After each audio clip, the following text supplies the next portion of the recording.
করবে রক্তিম বর্ণ। জ্যোতির্বিজ্ঞানীদের ভাষায় যাকে বলে ব্লাড মুন।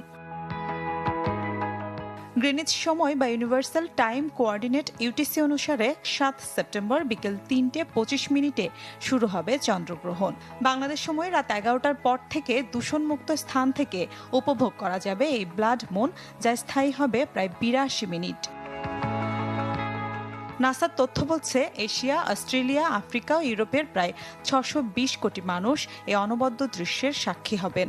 তবে আমেরিকা মহাদেশ থেকে দেখা যাবে না বিরল এই চন্দ্রগ্রহণ। সূর্য চাঁদের মাঝখানে পৃথিবী এক সরল রেখায় চলে এলে পৃথিবীর ছায়া চাঁদের উপর পড়ে, আর তখনই হয় চন্দ্রগ্রহণ।